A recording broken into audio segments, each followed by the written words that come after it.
بسم اللہ الرحمن الرحیم رب یسر ولا تعسر واتمم بالخیر۔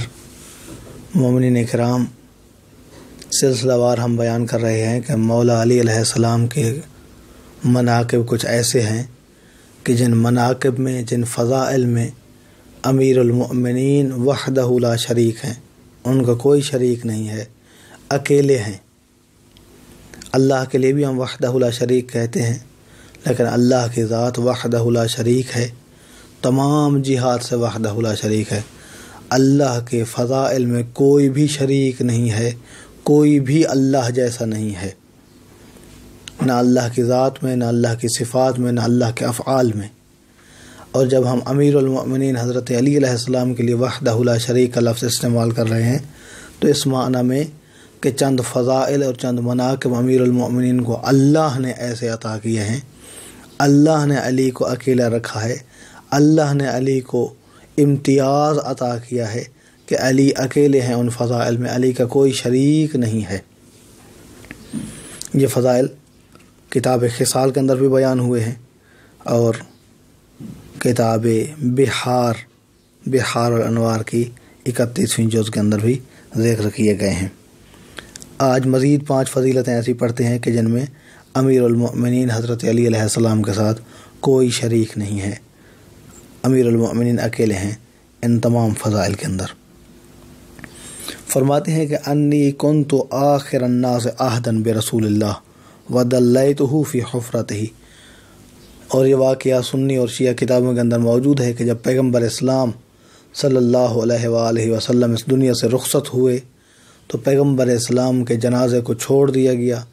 اللہ کے رسول کی تجہیز و تکفین اگر کسی نے کی تو وہ امیر المؤمنین تھے۔ فرماتے ہیں یہ عزت میری ہے اور کوئی اس کے اندر شریک نہیں ہے، یہ افتخار علی کا ہے اور کسی کے لیے یہ فخر کا مقام نہیں ہے۔ ان رسول اللہ صلی اللہ علیہ وآلہ وسلم انامنی علی فراشہ، شب ہجرت مولا علی علیہ السلام فرماتے ہیں کہ بستر رسول پر میں سویا ہوں، پیغمبر کے بستر پر علی محمد بن کر سوئے ہیں۔ یہ فضیلت علی علیہ السلام کے اکیلے کی فضیلت ہے اور کوئی اس کے اندر شریک نہیں ہے۔ پیغمبر اسلام صلی اللہ علیہ وآلہ وسلم کے بستر پر سوئے، ساری رات مشرکین یہی سمجھتے رہے کہ پیغمبر اسلام سوئے ہوئے ہیں، محمد سوئے ہوئے ہیں، لیکن جب امیر المؤمنین فرماتے ہیں کہ مجھے انہوں نے بیدار کیا تو پوچھا ما فعل صاحبک، تمہارے ساتھی کے ساتھ کیا ہوا، کہاں گیا؟ فقلت ذهب فی حاجتہ، تو میں نے کہا کہ وہ اپنی کسی کام کے سلسلے میں گئے ہیں۔ فقالوا لو کان حرب لحرب ھذا معه، کہا اگر پیغمبر اسلام سرکار مصطفیٰ نعوذ باللہ من ذالک بھاگنے والے ہوتے تو علی ان کے ساتھ ہوتا۔ اگر علی موجود ہے پیغمبر کے بستر پر تو انہیں یقین آ گیا کہ محمد بھی یہیں پر موجود ہی ہوگا۔ تو یہاں پر ایک خوبصورت نقطہ جو خطباء پڑھتے ہیں وہ بیان کرتا چلو، اس میں مذائقہ نہیں ہے کہ 3 قسم کے پردے تھے، 3 قسم کے حجاب تھے۔ ایک رات کی تاریکی کا حجاب تھا اور ایک دیوار کا حجاب تھا اور ایک پیغمبر اسلام کی چادر کا حجاب تھا۔ کفار ساری رات انتظار کرتے رہے کہ پیغمبر اسلام جب بیدار ہوں گے تو انہیں قتل کیا جائے گا، جب صبح ہوگی تو انہیں قتل کیا جائے گا۔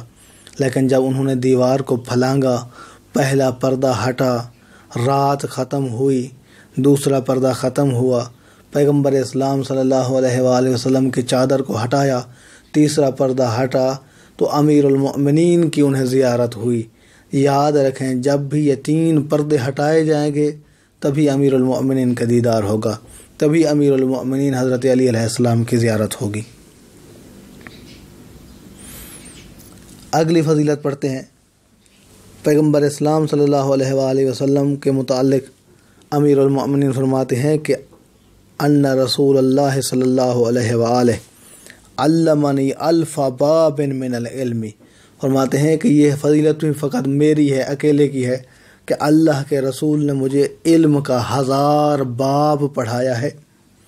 یفتح کل باب الف باب، اور ہر باب میں سے 1000 باب مزید کھلتے ہیں۔ وَلَمْ يُعَلِّمْ ذَلِكَ أَحَدًا غَيْرِي، فرماتے ہیں میرے علاوہ کسی اور کو یہ فضیلت نہیں ہے کہ اسے پیغمبر اسلام نے اتنا علم عطا کیا ہو۔ تو علی ہی وہ شخصیت ہیں کہ جو بابانگ دہل ممبر کوفہ پہ کہتے چلے ہیں کہ سلونی سلونی قبل ان تفقدونی علی ابن ابی طالب، کہ پوچھ لو جو کچھ مجھ سے پوچھنا چاہتے ہو۔ دعویٰ بھی کیا اور اس دعوے پر قائم بھی رہے، ہزاروں لوگوں کے مسائل کو امیر المؤمنین نے آن واحد میں حل فرمایا۔ اگلی فضیلت یہ ہے کہ فرماتے ہیں کہ فَأَنَّ رسول اللہ صلی اللہ علیہ وآلہ وسلم قال علی یا علی اذا حشر اللہ عز وجل الاولین والآخرین، جب قیامت کا دن ہوگا، محشر ہوگا، اللہ اولین و آخرین کو جمع کر رہا ہوگا، آدم علیہ السلام سے لے کر قیامت تک کے لوگ ایک ہی میدان میں جمع ہوں گے، جن میں انبیاء موجود ہوں گے، جن میں اوصیاء موجود ہوں گے، جن میں بزرگ اور متقی اور پرہیزگار شخصیات موجود ہوں گی۔ فرمایا ناصب لی ممبر فوق منابر النبیین، وہاں پر ممبر ہوں گے انبیاء کے، ان انبیاء کے ممبروں کے اوپر ایک بڑا ممبر ہوگا جو اللہ کے رسول کا ممبر ہوگا۔ وَنَاصَبَ لَكَ مِمْبَرٌ فَوْقَ مَنَابِرِ الْوَصِيِّينَ، نبیوں کے ممبروں پر پیغمبر اسلام کا ممبر ہوگا، اور ان کے جانشینوں کے ممبروں پر امیر المؤمنین کا ممبر ہوگا۔ فَتَرْتَقِي عَلَيْهِ، اور تو اسی کے اوپر بیٹھے گا۔ 10ویں فضیلت جس کے اندر کوئی اور شریک نہیں ہے، امیر المؤمنین حضرت علی علیہ السلام اکیلے ہیں، وحدہ لا شریک ہیں۔ فرماتے ہیں فإنی سمعت رسول اللہ صلی اللہ علیہ وآلہ یقول یا علی لا اعطى فی القیامت الا سألت لک مثلہ۔ پیغمبر اسلام، یہ بھی بہت ہی خوبصورت فضیلت ہے، خوبصورت منقبت ہے کہ جب قیامت کا دن ہوگا اللہ کی ذات مجھے جو کچھ عطا کرے گی، اللہ کے رسول فرماتے ہیں میدان محشر ہوگا، قیامت کا دن ہوگا، اللہ کی ذات جو کچھ بھی مجھے عطا کرے گی، میں تیرے لیے بھی اس کے بارے میں سوال کروں گا۔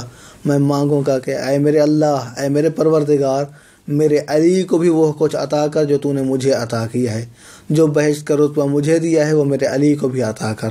تو جو رتبہ پیغمبر اسلام کا ہوگا وہی رتبہ امیر المؤمنین حضرت علی علیہ السلام کے لیے اللہ کے رسول نے مانگا ہوگا۔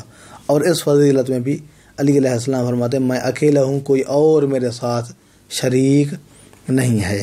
دعا ہے کہ اللہ کی ذات ہمیں محبان علی علیہ السلام میں سے شمار فرمائے۔ اپنا بہت سارا خیال رکھیے گا۔ محمد نقی جسکانی کو حوزہ علمیہ نجف اشرف سے شیعہ پوائنٹ سے اجازت دیجیے۔ والسلام علیکم ورحمۃ اللہ وبرکاتہ۔